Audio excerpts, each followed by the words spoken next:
San Antonio living, Halloween right around the corner. You want to make sure that you're keeping your kids safe. And this morning we've got some tips from parenting expert Robert Nickell, who goes by the name Daddy Nickell. I love that. It's nice to meet you. Great, thanks. Glad to be here. So you're a blogger. Yes. All sorts of great things on your blog. Yes. And you have a lot of experience in the daddy realm. I do. I have 6 kids right now, and then my wife is expecting in December with our 7th. Whew.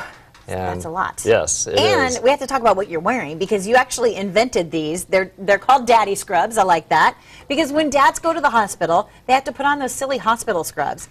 And no wonder the baby cries when it comes out, because they look ridiculous, right? That's right. And what's kind of happened is they want the dad more and more in the labor and delivery room, and dads want to be involved and be part of the process. But when you're just wearing your street clothes, a T-shirt and jeans or tennis shoes, you kind of feel off to the side. Yeah. People don't know. Are you the dad? Are you the doctor? Are you the brother? You know, who are you? Right. And we were all born with, were brought up wearing uniforms. Yeah. With firemen, superhero, policemen, baseball players. And so this is the uniform for the dad to wear. And on the back it says, I'm the daddy. So no one's confused at this point. We know who the daddy is. Very nice. All right, so let's talk Halloween safety. With all the kids you've got going out on the streets during Halloween, we got to talk about costume selection, because that's important, right? Extremely important. And what a lot of parents don't think about in advance is they buy these really neat costumes, and they'll get a mask like this or something that's covering their eyes. And now you have a child who's wearing the mask, and it's dark, and they're excited, and there's kids everywhere, and they're tripping or they can't see. The best thing I would recommend is face painting. Okay. It takes more effort by the parents, but because you have to clean it off later. You can't put them to sleep. They mess up their pillowcase. But you can see. Right, they can see, and then that's the most important thing for safety. Okay. You also want us to use reflective tape or take a flashlight with you. Absolutely. Why not?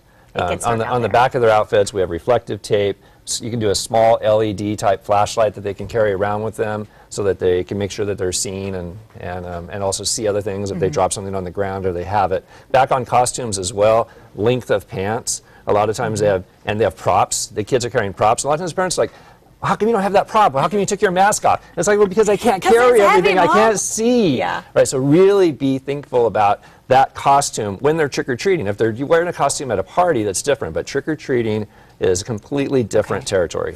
I like your next couple of tips, because this is important. You got to sit the family down. You got to talk about a plan and talk about some of the hazards that are out there too, like traffic and cars and people whizzing back and forth all the time, right? Absolutely. We think it's best to have a game plan. Are you going to go down Elm Street and then you're going to go down First Street? You're not going to go down the alley. Right. Do the walk street.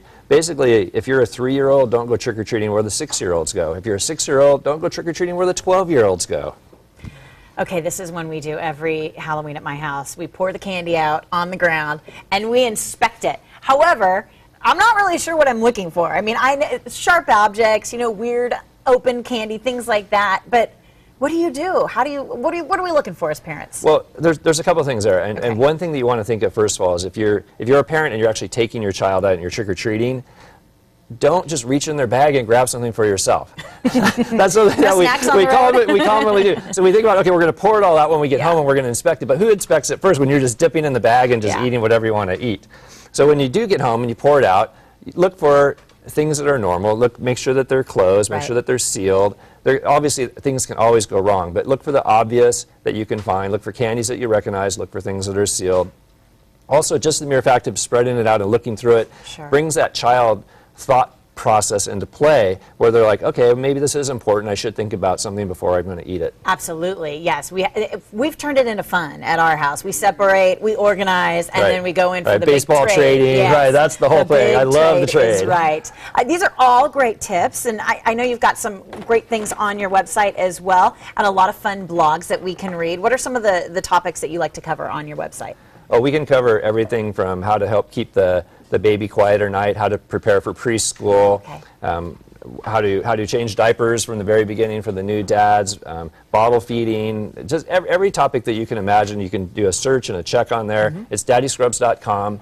And I answer questions, Q&A. I just love giving daddy advice. It's very exciting. It's a great resource for guys, because oftentimes there's not a lot of that out there. So now we know where to go. If you're a new dad and you're looking for some information, or an old dad just wanting to commiserate about The fun of parenting, and That's check right, it out. and it is fun. Thank you so much for stopping by this morning. It's daddyscrubs.com. That's where you can find Robert Nickell, a.k.a. Daddy Nickell. Again, daddyscrubs.com for more information. All right, the weekend is almost here, and if you're